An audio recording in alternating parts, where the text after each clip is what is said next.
Dios les bendiga, qué gusto nuevamente estar con ustedes en el discipulado bajo la temática límites, los límites del amor de Dios, la parte 3 y última sobre este tema, porque también quiero informarles que para la próxima semana, bueno, yo ya les he compartido material en las redes sociales vamos a estar trabajando un material nuevo que va a ser de mucha bendición para ustedes. Así que no voy a hablar más de esa temática en esta grabación, pero ya nos preparamos porque tenemos un proceso en el discipulado para todo este año.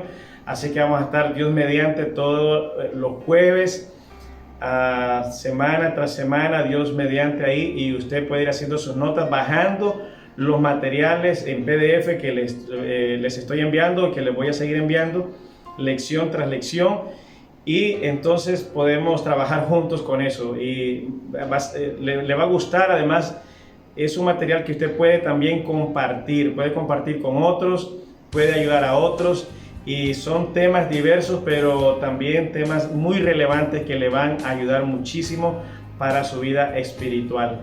Así que bendición nuevamente estar en nuestra ponencia número 3, los límites del amor de Dios, que le hago una pequeña síntesis de lo que hemos visto, qué limita el amor de Dios. Voy a hacérselo al final, vamos a avanzar rápidamente.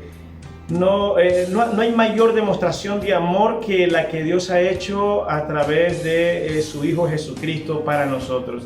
O sea, cualquier cosa que se nos pudiera dar como demostración de amor quedaría corto, sería muy poco, sería nada comparado con el amor de Jesucristo que se nos ha dado, el amor de Dios a través de Jesucristo para nuestras vidas, para nuestras familias. Así que eso es sumamente importante entenderlo. Nunca olvides, yo te recomendaría, yo termino con esta serie, diría, del discipulado, esta temática. Esta es mi tercera y última ponencia sobre el límite del amor de Dios, pero quiero recomendarte, quizás no lo haga más, tal vez sí lo haga un poquito más adelante, pero apréndete de memoria tres versículos: San Juan 3:16, 3:17 y 3:18. Creo que si logras entender esos tres versículos, el texto y su contexto, entonces vas a tener más claro lo que significa el amor de Dios, y también cómo lo recibimos y cuáles son las condiciones para alcanzar la salvación o para recibir la salvación de parte de Dios por medio de su Hijo Jesucristo. Así es que maravillosa historia, tremendo lo que hemos logrado, lo que Dios nos ha venido enseñando. Y yo tengo hoy una historia excelentísima para contarte. Tiene que ver en la Biblia. Yo recuerdo la semana pasada te he contado la historia del hijo pródigo, y que aprendimos muchísimo. Por cierto, por lo menos tocamos 8 puntos que podemos aprender, y a veces solo vemos como por encima, pero luego entendimos que Dios, a través de esa historia entendimos que Dios no va a violentar nuestra voluntad, y que una limitante al amor de Dios tiene que ver con nuestra voluntad. Así es que eso no es del todo malo, pensar que el amor de Dios tiene algunos límites para con nosotros. Es interesante cómo lo entendemos, y de manera que diría yo, eso me da más seguridad, me da tranquilidad, y saber que Dios me ama, que de verdad me ama, pero que también te ama a ti, y que de verdad te ama. Así es que déjame por un momento, te cuento la historia. Esto tiene que ver que vino un hombre corriendo. Esta historia está en el Evangelio de Marcos, capítulo 10, versículo 17. Dice que vino un hombre corriendo y arrodillándose, o sea, hincándose, eso, como nosotros decimos, delante del Señor, delante de Jesús. Le preguntó: maestro bueno, ¿qué haré? O sea, vea qué pregunta. Es una súper pregunta, diría yo, que muchos no se atreven a hacerla, o algunos no saben si hacerla o no, pero dice: ¿qué haré para heredar la vida eterna. O sea, él sabía que hay una vida eterna, que hay una promesa de parte de Dios. Siempre esta historia se sigue moviendo en el contexto de la cultura judía, en Israel, y es bueno entender eso.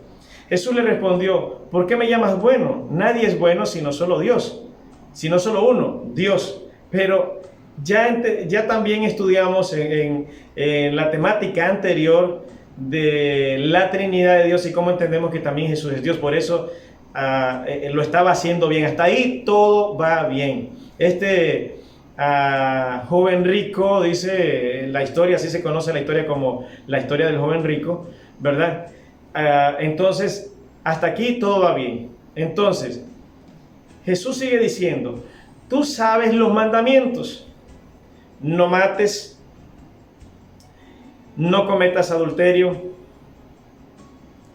no robes, no des falso testimonio, no defraudes, honra a tu padre y a tu madre. Y el joven le dice: maestro, todo esto lo he guardado desde mi juventud. Jesús mirándolo, a mí me gusta leer esta versión de la Biblia hispana. Dice, cuando dice Jesús mirándolo, lo amó y le dijo: una cosa te falta. Ve y vende cuanto tienes y da a los pobres, y tendrás tesoros en el cielo. Entonces vienes y me sigues. Vea usted. Pero él, afligido por estas palabras, se fue triste, porque era dueño de muchos bienes. Jesús mirando, mire, primero entienda que cuando él dijo que todos esos mandamientos los había guardado, Jesús lo amó, o sea, le agradó lo que él dijo, o sea, qué bien. Pero cuando le dijo que vendiera todo lo que tenía y se lo diera a los pobres y le siguiera, se fue. Simplemente se fue. ¿Por qué? Se puso triste, afligido, porque era dueño de muchos bienes. Jesús, mirando alrededor, dijo a sus discípulos, dijo: qué difícil será para los que tienen riquezas entrar en el reino de Dios. Es más fácil para un camello, oye, cuando pienso en eso digo: Señor, es más fácil para un camello pasar por el ojo de una aguja que para un rico entrar en el reino de Dios. Eso lo dijo Jesús. Eso no lo dijo un apóstol. Eso no lo dijo un profeta. Eso lo dijo Jesús. Y obviamente es un gran peligro. Es un gran peligro cuando esa historia está en Marcos 8 y sigue ahí 8:34. Digo, cuando Jesús llama a los discípulos y les dice: si alguno quiere ser discípulo mío, olvídese de sí mismo, cargue su cruz y sígame. Porque el que quiera salvar su vida, la perderá. Pero el que pierda su vida por causa mía y por aceptar el evangelio, la salvará. ¿De qué le sirve al hombre ganar el mundo? Diga conmigo: ganar el mundo. Muchos quieren ganar el mundo, muchos quieren tener muchos bienes, muchas riquezas. Pero ¿qué le sirve al hombre o a la mujer ganar el mundo entero si pierde su vida? ¿Cuánto podrá pagar el hombre por su vida? ¿Cuánto podrá pagar la mujer por su vida? Esa es la pregunta que hace Jesús. Entonces, ¿qué es importante entender en esto? Y aquí es donde va, ¿qué es lo que aprendemos? ¿Qué es lo que estamos aprendiendo entonces de esta interesante historia del joven rico? Que así le encuentra usted en Marcos capítulo 10 y del 17 al 30 prácticamente te he compartido, ¿verdad? Más bien, ¿qué es lo que aprendemos? Primero, ojo con esto, ojo con esto. Este hombre que corre, por cierto, esta historia está en Lucas y está en Mateo también. A usted le toca ahí encontrarla, pero está en Lucas y en Mateo y usted puede estudiar los contextos de la historia y unir, como dicen, los cabos sueltos. Pero interesantísimo, porque es una historia súper interesante y que tiene mucha enseñanza espiritual. Todo tiene que ver, la Biblia tiene que ver con esa, no solamente es mostrar lo cotidiano, mostrar lo normal, la vivencia de la gente, sino que Dios siempre quería dejar una enseñanza para los que lo escuchaban. Y la enseñanza hoy es para nosotros. Entonces, en primer lugar, escuche, alguien puede ser muy religioso, supuestamente vivir todos los mandamientos, pero las riquezas podrían estarle calando profundamente en el alma. Oh, sí. Sí, señor, sí, señora, sí, joven. Claro. Las riquezas podrían ser el obstáculo más grande para que el amor de Dios, del que estamos hablando, que es la manifestación de la salvación a través de Jesucristo, se manifieste en una persona. Ojo, ya llegamos. Sí que ya llegamos.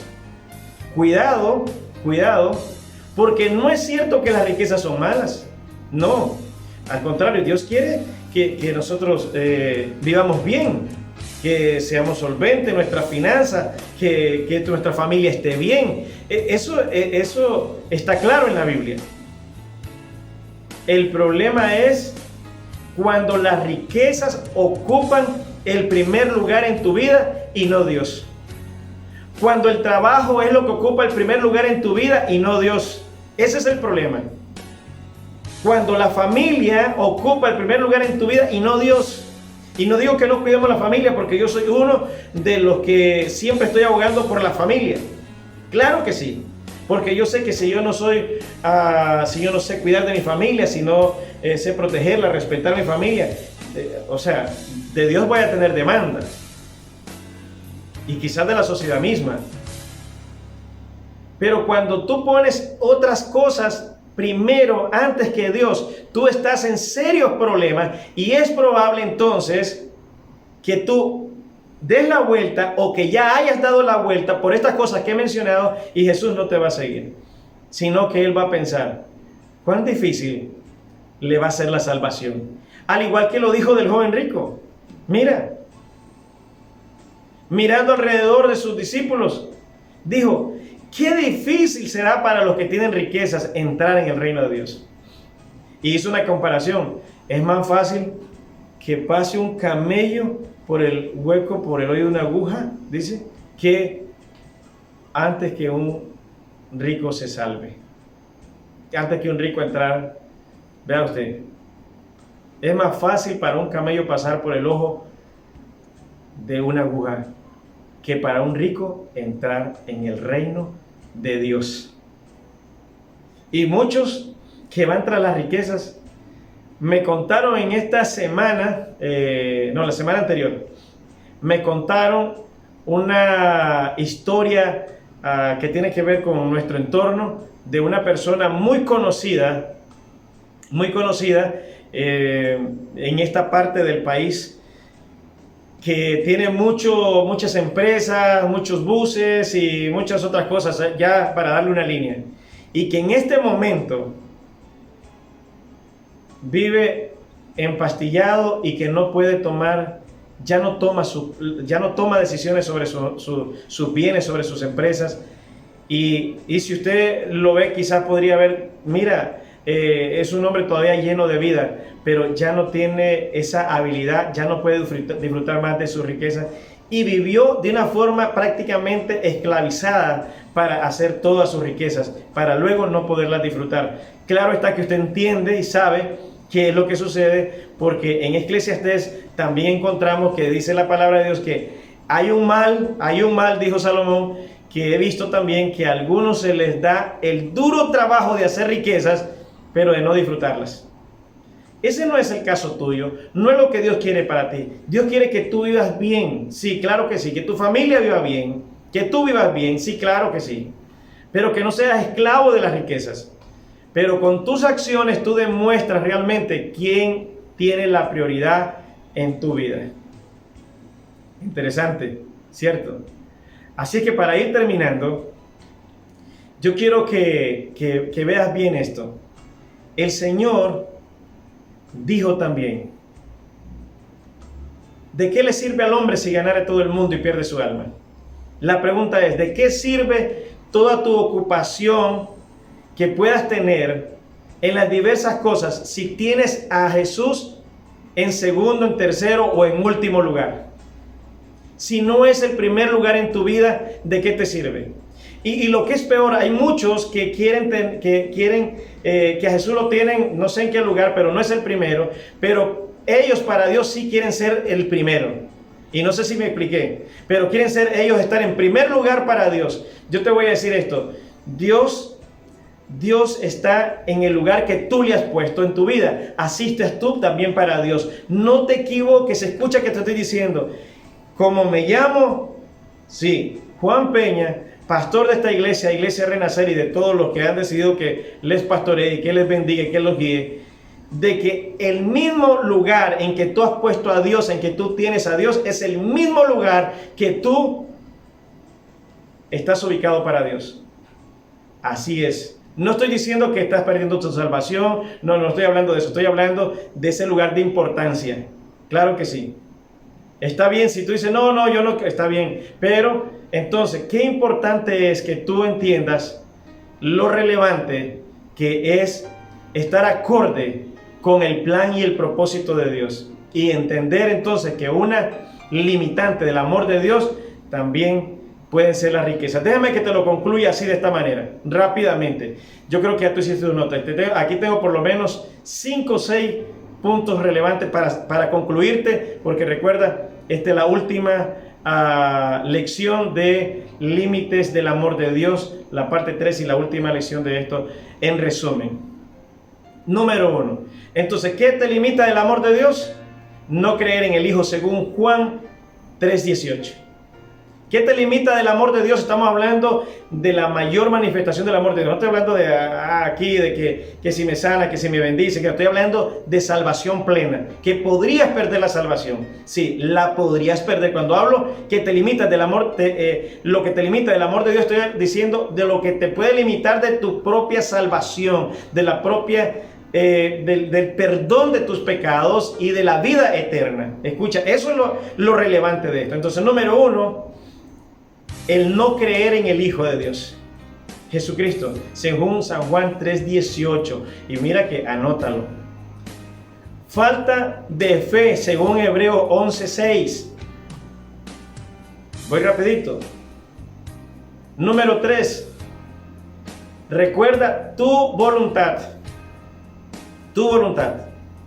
Lucas 15, según la historia del hijo pródigo. Recuerda cómo el padre respetó la voluntad del hijo. Bueno, eso fue lo que hablé la vez pasada. Aún siendo el hijo joven, igual le respetó la voluntad.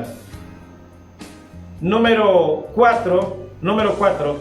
Bueno, la desobediencia misma. Que eso lo hablamos en la primera parte. La desobediencia a los mandamientos, a los preceptos, a los estatutos de Dios. Claro, el mismo pecado te separa totalmente. Por supuesto que sí. Número 5, creo. Ya se me fue la lista. Número 5 o 6, yo no sé. Tú escribes ahí en tus notas, ¿verdad? Y las riquezas, que las acabamos de ver. Sí, creo que es número 6. Esta. Las riquezas pueden limitarte limitar el amor de Dios que se manifieste sobre ti en salvación. Y entonces, por último, ¿para qué quieres todo ¿Para qué por qué alguien pretende el amor de Dios de otra forma que no sea la salvación? ¿Para qué le sirve? Si no eres salvo, nada tiene sentido. Escucha lo que dije. Si tú no eres salvo, nada tiene sentido. Todo lo que has logrado en esta tierra, familia, riquezas, títulos, cualquier tipo de bienes, fama, lo que tengas, lo que hayas conseguido en esta tierra, de nada te servirá si no has logrado salvar tu alma. Así es que este es un buen momento para reflexionar y hacer así, check. Yo sí creo y voy a mantener mi fe en Jesucristo, que yo sé que recompensa voy a recibir de Él. Así que te mencioné 1 y 2, 3. Voy a cederle mi voluntad a Dios. Sí, mi voluntad es que Dios haga su voluntad en mi vida. Número 4, no voy a dejar que las riquezas me hundan. No voy a dejar que las riquezas sean mi Dios. Número 5, ¿qué dijimos? Me voy a concentrar en el propósito de Dios para mi vida. Por cierto, creo que puedes ir si no te has suscrito al canal, puedes ir al canal y suscribirte. Puedes suscribirte ahora y ve la enseñanza del domingo anterior, donde explico cómo Dios es intencional en todo.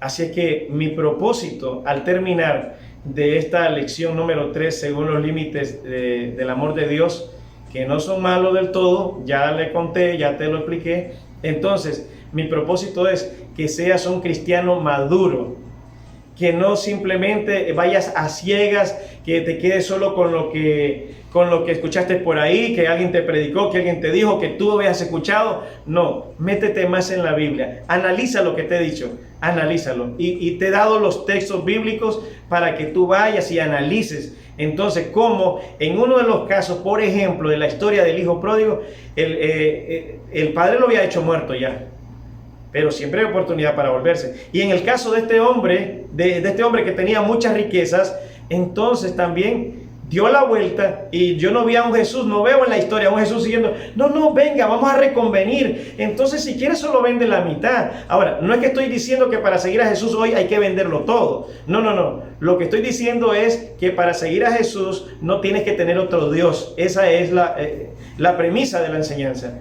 Ok, no tienes que tener otro Dios, que Dios esté en primer lugar, Jesucristo sea primer lugar en tu vida. Así es que te bendigo en el nombre de Jesucristo. Será hasta la próxima semana. Un fuertísimo abrazo y déjame que te bendiga así en oración. Padre, en el nombre de Jesús, bendice a todos aquellos varones, mujeres, jóvenes, niños que han estado conectados, Señor, a esta enseñanza. Espero que le haya sido de bendición. Háblales al corazón, háblales a su mente y reta su voluntad, Señor, para los cambios que tengan que hacer. Lo más importante de todo esto es vivir una vida equilibrada, Señor. Ayúdanos, porque solo con sabiduría, inteligencia y prudencia que el Espíritu Santo nos da es que podemos vivir de forma equilibrada.